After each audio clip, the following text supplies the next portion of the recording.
Hi అండి. కరివేపాకు పైన రైస్ వేయండి. చూస్తే ఖచ్చితంగా ఆశ్చర్యపోతారు. ఈ టిప్ తెలుసుకునే ముందు చిన్న రిక్వెస్ట్ అండి. మన ఛానల్ ఎవరైనా ఫస్ట్ టైం చూస్తున్నట్లయితే ప్లీజ్ అండి ప్రీవియస్ వీడియో చూసి మీకు నచ్చితేనే ఛానల్ని సబ్స్క్రైబ్ చేసుకోండి.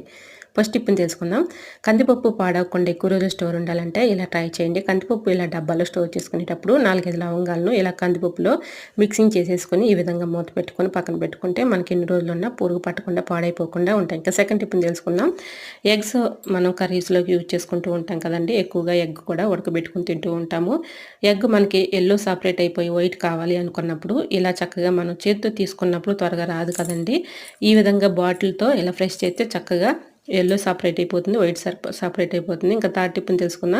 కరివేపాకు పాడవకుండా ఎక్కువ రోజులు స్టోర్ ఉండాలంటే ఇలా ట్రై చేయండి. కరివేపాకు మనం ఎంత ఫ్రిడ్జ్లో పెట్టుకున్నా ఒక్కోసారి పాడైపోతూ కుళ్ళిపోతూ ఉంటుంది కదండి.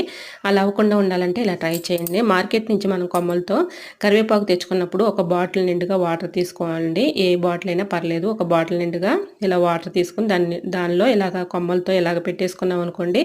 కరివేపాకు 10 days అయినా కూడా వడిలిపోకుండా పాడైపోకుండా ఎక్కువ రోజులు స్టోర్ ఉంటుందని నిజంగా చెప్తున్నాను.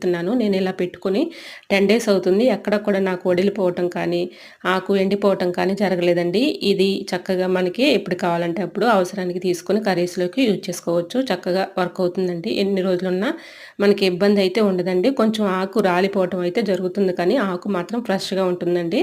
అలానే 2 daysకి 3 daysకి వాటర్ మార్చుకుంటూ ఉంటే సరిపోతుంది. మనకి కరివేపాకు ఎక్కువ రోజులు స్టోర్ ఉంటుంది.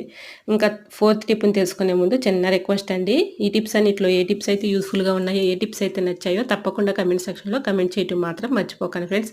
కరివేపాకు ఇంకొక రకంగా కూడా చక్కగా స్టోర్ చేసుకోవచ్చండి.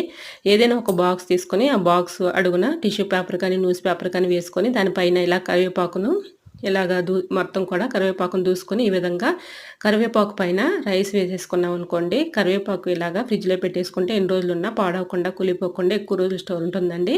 ఇలా ట్రై చేయండి. చాలా బాగా వర్క్ అవుతుంది. మరొక యూస్ఫుల్ టిప్ తెలుసుకునే ముందు చిన్న రిక్వెస్ట్ అండి. ఫస్ట్ టైం మన ఛానల్ ఎవరైనా చూస్తుంటే ప్లీజ్ అండి ప్రీవియస్ వీడియో చూసి మీకు నచ్చితేనే ఛానల్ని సబ్స్క్రైబ్ చేసుకోండి. ఇంకా నెక్స్ట్ టిప్ని అయితే షేర్ చేస్తున్నానండి.